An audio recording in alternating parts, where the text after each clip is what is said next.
మీ business ఏదైనా మీ ఊర్లో promotion చేయాలంటే అది సుమన్ టీవీతోనే సాధ్యం. ఇప్పుడే సంప్రదించండి.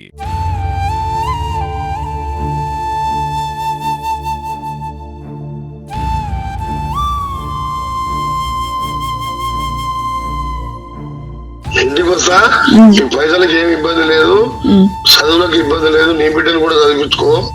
నెల నెల పైసలు వేస్తా బ్యాంక్ అకౌంట్ లా. ఏ చిన్న ఇబ్బంది రావద్దు అమ్మాయికి.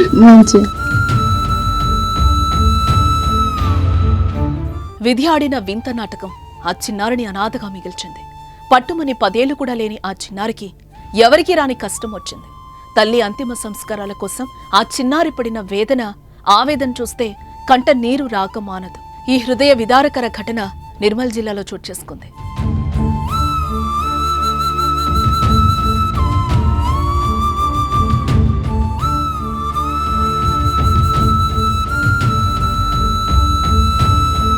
నిర్మల్ తానూరు మండలం బేల్తరోడ గ్రామానికి చెందిన దుర్గకు 11 ఏళ్ల వయసు. కొన్ని నెలల క్రితం ఆమె తండ్రి అనారోగ్యంతో చనిపోయాడు. ఇప్పుడు తల్లి గంగామణి కూడా ఆత్మహత్య చేసుకుంది. ఆ చిన్నారికి ఉన్న ఒకే ఒక ఆధారమైన తల్లి కూడా చనిపోవడంతో పాప ఒంటరిగా మిగిలింది. తల్లి అంత్యక్రియలకు సాయం చేసేందుకు ఆయన వాళ్ళెవరు లేరు. దూరపు బంధువులు కూడా పట్టనట్టు వ్యవహరించారు. దీంతో చేసేదేం లేక తల్లి అంత్యక్రియల కోసం ఆ చిన్నారి భిక్షాటం చేసింది. సాయం చెయ్యండి అంటూ గ్రామస్తులను వేడుకుంది.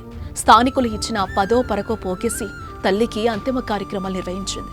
11 ఏళ్ల చిన్నారి తన తల్లి అంత్యక్రియల అవసరాల కోసం చందాలు అడగడం అందరినీ కలిచివేసింది. నిర్మల్ జిల్లా ముధోల్ తాలూకా తానూరు మండలం బెల్తరోడా గ్రామంలో నివాసముంటున్న గంగామణి భర్తతో గొడవపడి కూలీనాలీ చేసుకుని 11 ఏళ్ల కూతురు దుర్గతో కలిసి ఒంటరిగా జీవనం సాగిస్తోంది. ఈ క్రమంలోనే భర్త అనారోగ్యంతో చనిపోయాడు. ఆ తర్వాత కొన్నేళ్లకే ఏ కష్టం వచ్చిందో తెలియదు కానీ చిన్నారిని ఒంటరిని చేసి ఆత్మహత్య చేసుకుని చనిపోయింది తల్లి. దీంతో చిన్నారి దుర్గ ఒంటరైంది. పాపం చిన్నారి ఏం చేయాలో తెలియని దీనస్థితిలో కూర్చుంది. ఓ పక్క తల్లి మృతదేహం పడి ఉంది. అంత్యక్రియలు నిర్వహించేందుకు నాన్నవారెవరూ లేరు. చేతిలో చిల్లిగవ్వలేదు. ఏం చెయ్యాలో తెలియని స్థితిలో చిన్నారి దుర్గ తల్లి శవం పక్కన కూర్చుని వెక్కి వెక్కి ఏడుస్తూ ఉండిపోయింది. సమయం మించిపోతోంది. ఆపదలో ఆదుకోవాల్సిన బంధువులు అండగా నిలవకపోవడంతో తప్పని పరిస్థితుల్లో తల్లి చివరి మజిలీ కోసం భిక్షాటం చేపట్టింది ఆ చిన్నారి.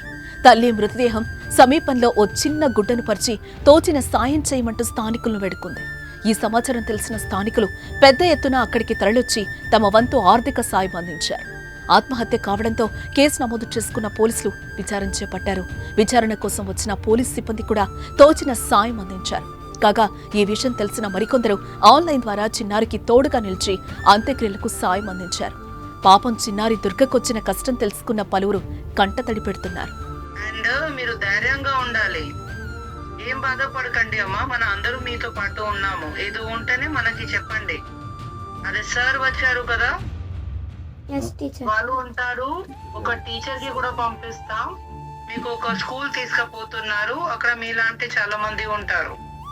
సరేనా? మంచిగా చదవాలి, మంచిగా తినాలి. తినండి. ఇప్పుడు మీ ఆరోగ్యం ఓకేనా అమ్మా? సరే దుర్గా, మీ కుటుంబంలో ఇంకా ఎవరు ఉన్నారు? చుట్టవాళ్ళు ఎవరు లేరు మీకు? బాబా పెద్దమ్మ ఉంది. ఓకే, పెద్దమ్మ అంటా చేసి మీకు ఫుడ్ ఇచ్చారా? ఓకే, సరే, జాగ్రత్తగా. ఇక చిన్నారి విషాద కథపై కేంద్ర మంత్రి బండి సంజయ్, మంత్రి కోమటిరెడ్డి వెంకట్రెడ్డితో పాటు జిల్లా కలెక్టర్లు, పలు పార్టీలకు చెందిన నేతలు కూడా స్పందించారు. తల్లిదండ్రులను కోల్పోయి అనాథగా మారిన బాలిక దుర్గకు ప్రతీక్ రెడ్డి ఫౌండేషన్ ద్వారా మంత్రి కోమటిరెడ్డి వెంకట్రెడ్డి ₹1,00,000 సహాయం అందించారు. ఇక ఆ చిన్నారి విద్యాభ్యాసం పూర్తయ్యే వరకు అండగా ఉంటామని బండి సంజయ్ హామీనిచ్చారు. ఈ విషయం తెలిసిన జిల్లా కలెక్టర్ ఫోన్లో చిన్నారిని పరామర్శించి అండగా ఉంటామని భరోసా కల్పించారు. ఇంటికి వస్తా ఈ పైసలకి ఏమి ఇబ్బంది లేదు, చదువులకు ఇబ్బంది లేదు. నీ బిడ్డను కూడా చదివించుకో. నెల నెల పైసలు వేస్తా బ్యాంక్ అకౌంట్ లా. అట్లా చాలా మందిని చదివిస్తున్నారు తెలంగాణ మొత్తంలో. ఎవరున్నా ఇటువంటి ఉండొస్తారు. ధైర్యంగా ఉండవని చెప్పి అమ్మాయికి ఏ చిన్న ఇబ్బంది రావద్దు అమ్మాయికి. అది నీ బాధ్యత. ఎందుకంటే ఇప్పుడు సొంత చెల్లె బిడ్డనా? చెల్లె బిడ్డను. సొంత చెల్లె బిడ్డనా? సొంత చెల్లె బిడ్డను. సొంత చెల్లె బిడ్డ అంటే బిడ్డలాగా చూసుకోవాలి నువ్వు. చిన్నారెడ్డి మాట్లాడుతున్నా. నువ్వు నా నెంబర్ పెట్టుకోరు మీ దగ్గర. నా దగ్గర ఉందన్న మాట్లాడుతున్నా. నెల నెల ఫస్ట్ అకౌంట్ లో పైసలు వేస్తా అన్నా.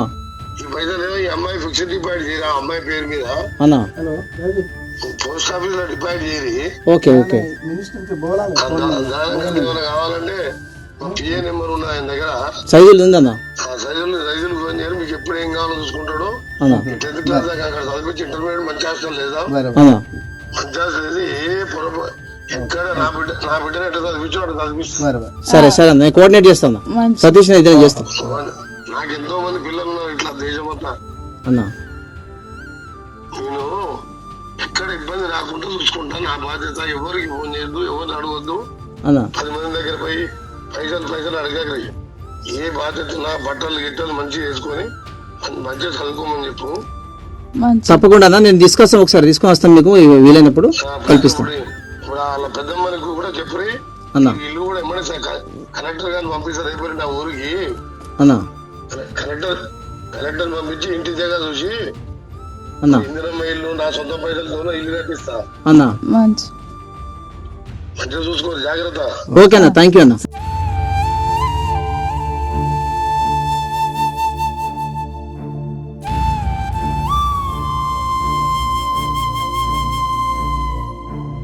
ఇంటికి వస్తా. ఈ పైసలకి ఏమి ఇబ్బంది లేదు, చదువులకు ఇబ్బంది లేదు. నీ బిడ్డను కూడా చదివించుకో. మంచి నెల పైసలు వేస్తా బ్యాంక్ అకౌంట్ లా. ఏ చిన్న ఇబ్బంది రావద్దు అమ్మాయికి. మంచి